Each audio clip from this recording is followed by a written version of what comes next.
Help give kids an extra life by donating today to help sick and injured children. Link in the description and pinned comment below.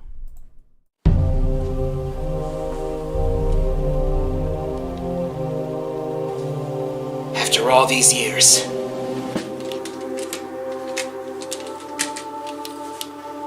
Finally, I have them all.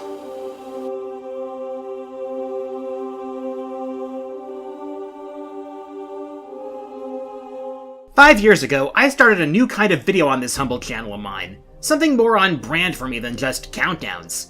A series of videos looking at some of the most influential, most iconic, and in some cases, most obscure games ever to come out of the arcade.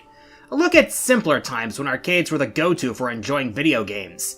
And this journey into gaming history started with quite possibly the most iconic arcade game of all time, Pac-Man. This was before this series even had a proper name. In the 5 years since, I've covered all manner of arcade games, from cult classics to game changers to even games with interesting stories surrounding them. But considering the fact that I've gone into entire franchises, have I truly ignored just how much Pac-Man there is besides just the original and its sequel? Well, it turns out there's a lot more to Pac-Man than most people realize, and some of the games under the Dot Munchers banner are kinda weird. So now that I have the third and final Namco Gashat in my possession, it's time to delve into some of the more unusual games in the Pac-Man franchise, so that I can educate you all, and settle my score with Genm in the process. Let's pop a quarter in the slot and start this baby up. Let's begin with Namco's originally intended sequel, Super Pac-Man. Yeah, remember how Namco didn't actually develop Ms. Pac-Man? More about that later on. Super Pac-Man was released in 1982 and was quite distinctly different from the original despite following in its maze game footsteps.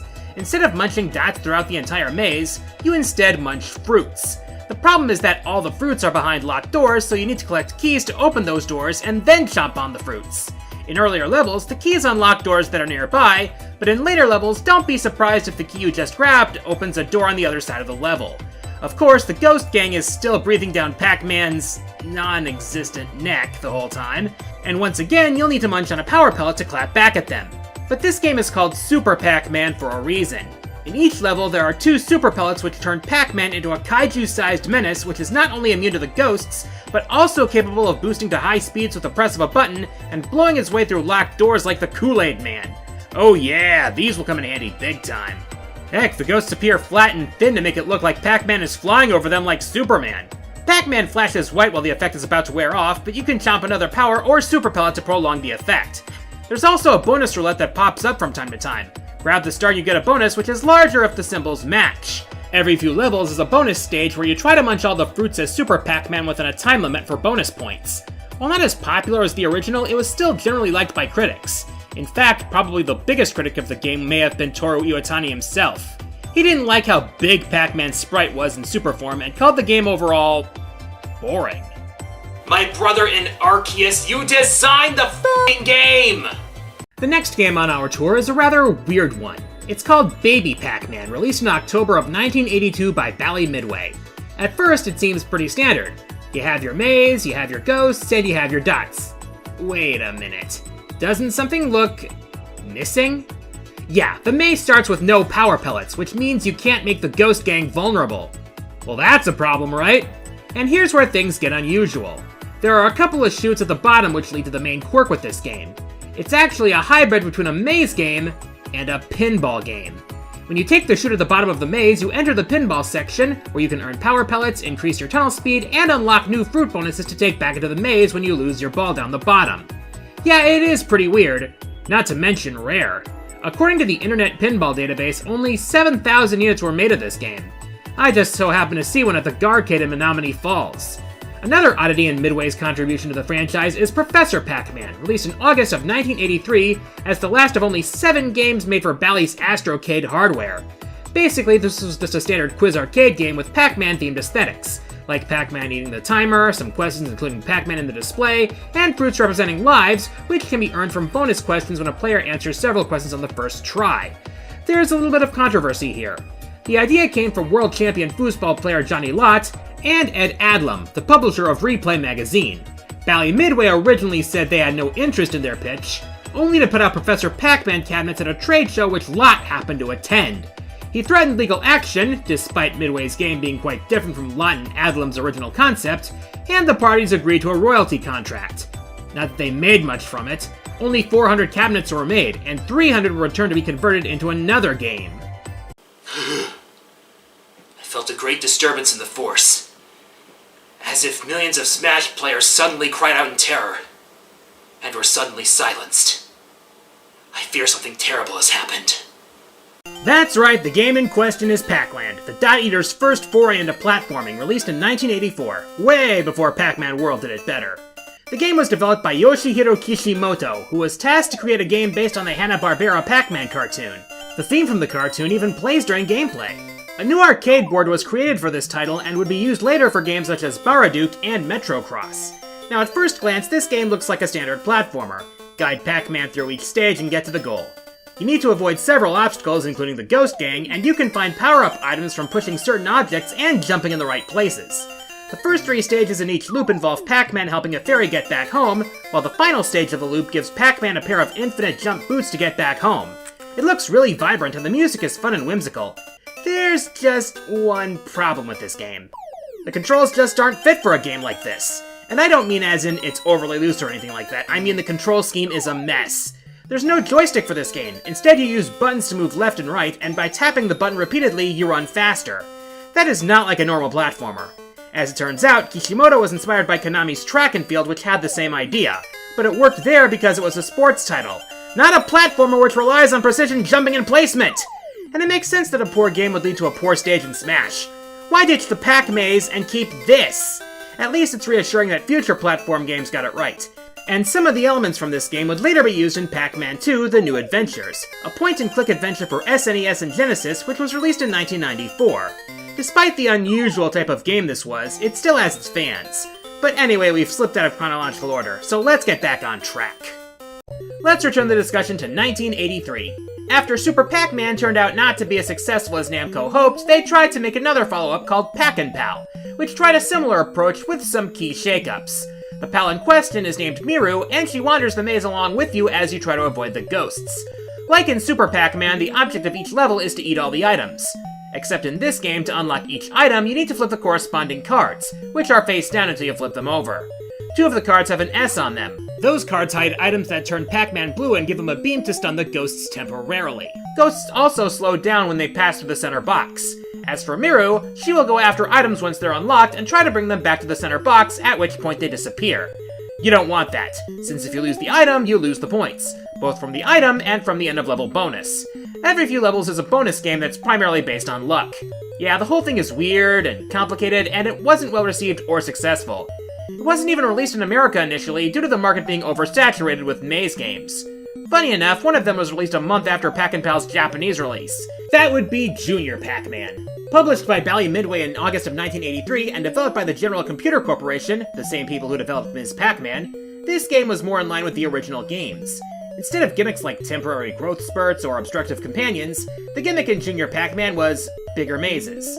They were double the width of the original, had 6 power pellets instead of 4, and lacked tunnels to wrap around.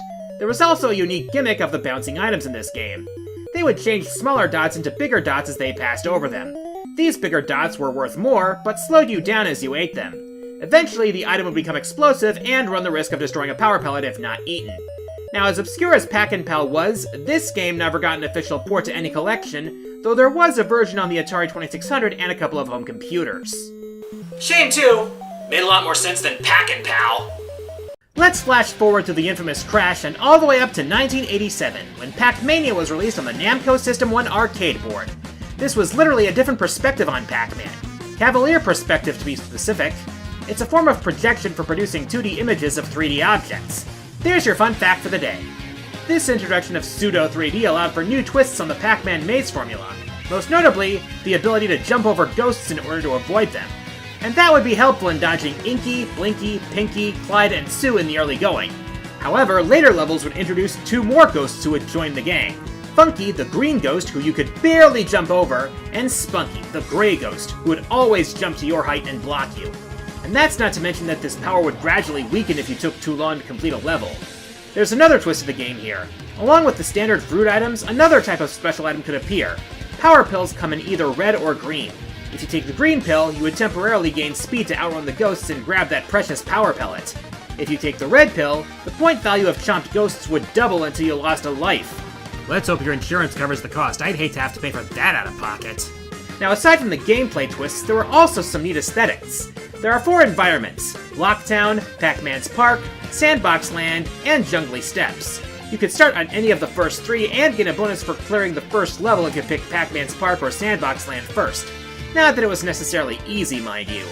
Also, the soundtrack is a certified bop for these stages. Was it any wonder that these tracks were remixed for Smash Bros? Now, while it wasn't a mega hit, it did get generally positive reviews. It's been included in several compilations since, including the most recent one, Pac-Man Museum Plus. And you can also get it on its own as an Arcade Archives release if you're so inclined. However, the next arcade release wouldn't be until 1996 with the release of Pac-Man Arrangement as part of Namco Classics Collection Volume 2. Now, I mentioned how Galaga and Xevious had arrangement games in Volume 1, but we had to wait a year after that before the iconic sentient yellow ball got his turn at the plate. And it builds well on the foundation of the original formula, but there were several twists. There were a total of 23 rounds, covering a variety of environments, including both those reminiscent of Pac-Mania, and new environments including marshes, temples, factories, and even... that most evil of all evils that out-evils even the Ghost Gang! Ancient Egypt! Also returning from previous games are larger dots which give more points but slow you down, although they grow and shrink in periodic waves, as well as power-ups from Pac-Mania, which have a couple new varieties, which include Shadow Clone Jutsu, putting the ghosts in timeout, and more. There are some additional twists as well. The first is boost pads. When Pac-Man runs over one, he'll dash in that direction and can even make ghosts dizzy for a brief moment. In later stages, there are also bounce pads which are color-coded and can be used like tunnels. Of course, that means ghosts can also use them, so be careful. The next and probably biggest twist in this game is the newest addition to the Ghost Gang. Guys, gals, and non-binary pals, I present to you... Kinky. Oh my. Now on his own, Kinky is total weak sauce. This glasses-wearing geek is nothing more than a walking, talking power pellet, which Pac-Man can chomp down on so he can turn his attention to his OG siblings. But actually, Kinky is also a walking steroid if he comes in contact with said siblings. You know what happens next? That's right, when Kinky touches another ghost, he'll glomp onto his hapless victim and mutate into a crazy abomination with unique powers based on the ghost he fused with. These fusions are more dangerous to deal with, but more valuable to chomp on when you get a power pellet. Now in the final level, the game concludes with a battle against the Ghost Gang's custom Megazord. It spits out mini Kinkies in the first phase as you munch on Pac Dots to damage the thing, while in the second phase it attacks you more directly by charging at you. But bunch both mazes worth of dots and the thing goes boom, ending the game. Who needs the Power Rangers, am I right?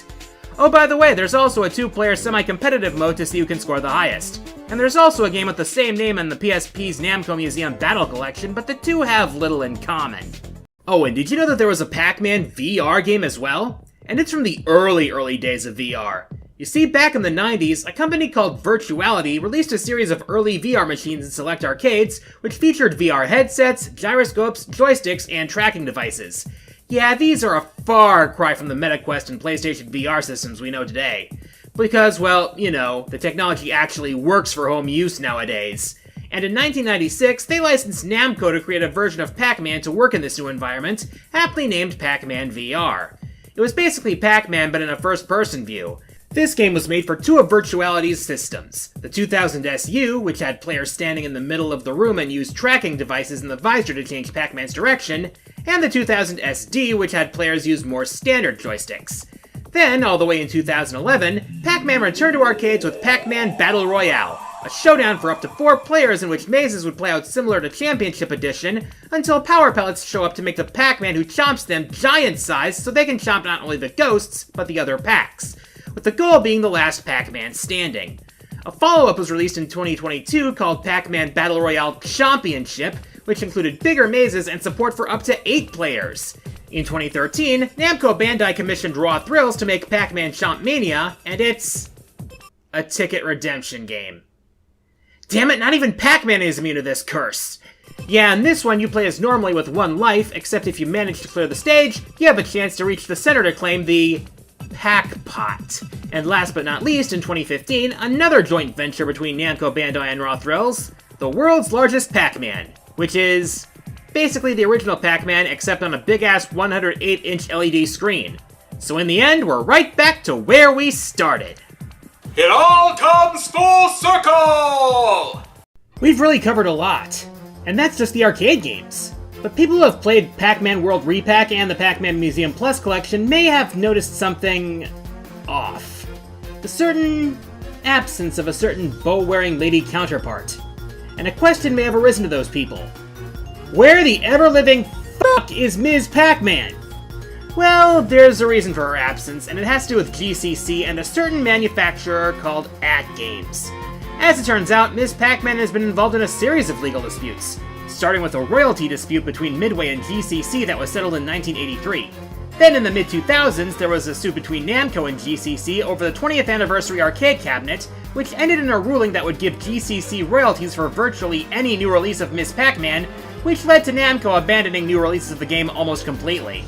And then AtGames happened. For those who don't know, AtGames specializes in plug-and-play consoles, and one particular one caught Namco Bandai's attention. The Namco Bandai Flashback Blast in 2019, which falsely advertised its contents. Now at the time, Namco Bandai and GCC were looking to renegotiate their royalties contract. According to an unknown source, AtGames was attempting to claim the arcade rights from GCC, a claim that was corroborated by one of the founders of GCC himself, Kevin Curran. Not long after, however, AtGames purchased the royalty contract from under Namco Bandai's noses for $10 million. But that was just the royalty contract. Namco Bandai still held the trademarks and copyrights, even though AtGames claimed otherwise. Namco quickly filed suit with AtGames countersuing. Bamco demanded that AtGames rescind their offer to GCC or get cut off as a business partner. They were even prepared to stop using Ms. Pac-Man entirely in order to make sure that AtGames got as little as possible out of the deal. The case was stretched out due to the pandemic, but the two parties settled out of court in October of 2020. Little is known about the settlement except that AtGames was still allowed to sell their console. In the aftermath, however, Ms. Pac-Man all but disappeared. Outside of an arcade one-up machine and some merch, no new releases of Ms. Pac-Man have been seen since. In fact, in 2022, Namco started actively replacing Ms. Pac-Man's character wherever they could, starting with the Arcade Archives release of Pac-Land. Her replacement? Pac-Mom. Screw you, AtGames! Well, that's all I've got for the arcade Pac-Man games. The old Dot Muncher also had a bunch of both traditional maze games and oddities on consoles as well, like platformers, puzzle games, racing games, party games, and even battle royales.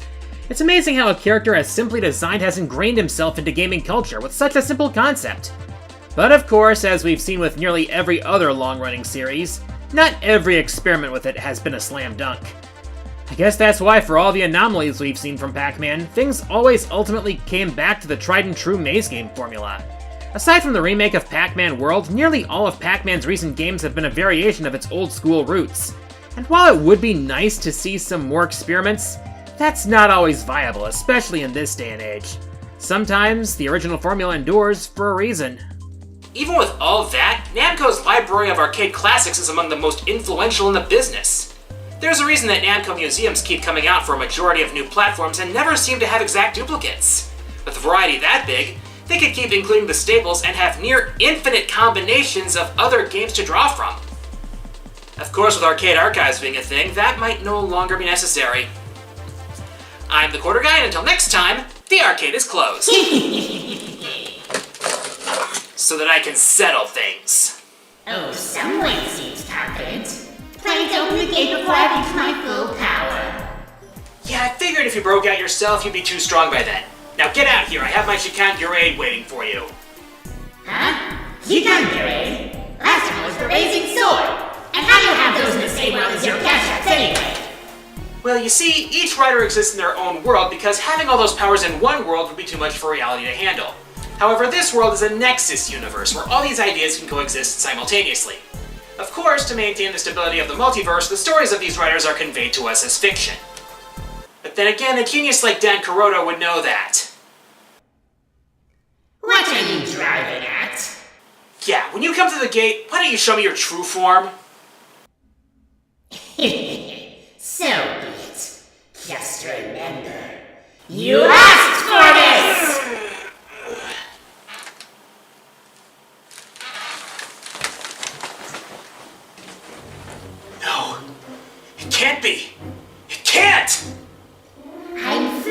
that you remember me. I can't tell you how long I've waited for this. I'll tell. How have you come back? And why?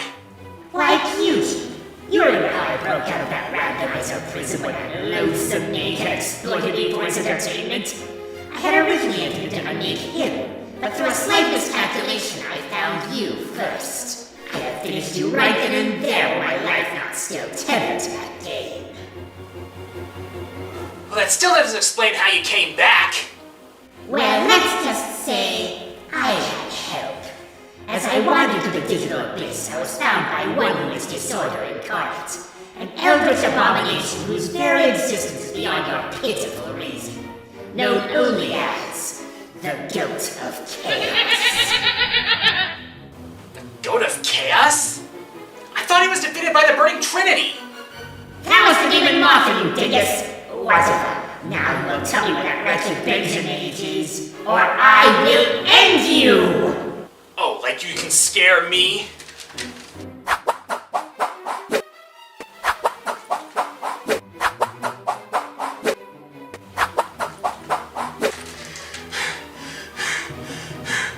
Why won't you die? Life Force, son. It hardens in response to my power to distort reality. You can't hurt me, Cutie. What did I just say?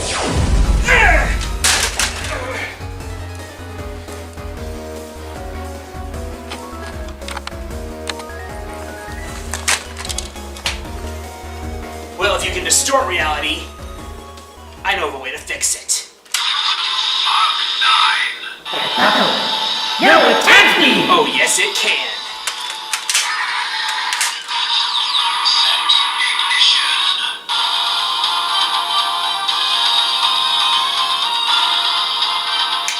Henshin!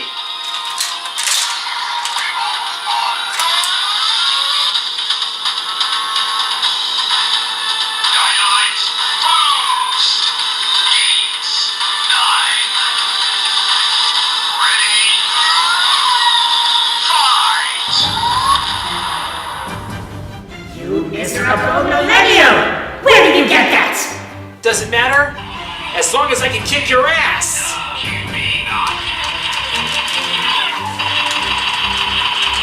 No matter, it's fiction anyway! Yeah? Well, you're fiction too. And that's your big weakness. I'm real enough to finish you! Yeah! Sorry, you're down to your last life.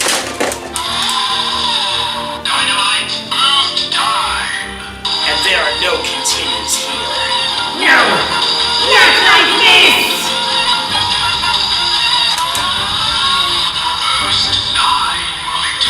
Game over!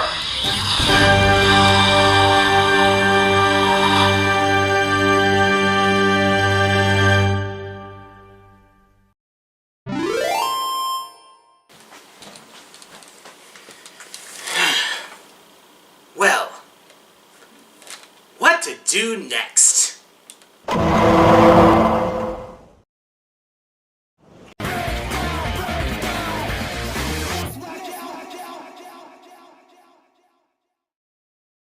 Hey everyone, QG here. If you enjoyed the video, please like, subscribe, leave a comment, and share the video around. Feel free to check out my Twitter and my Twitch streams, and consider supporting me through Patreon, and donating to my Extra Life campaign to support Children's Wisconsin. Thanks for watching.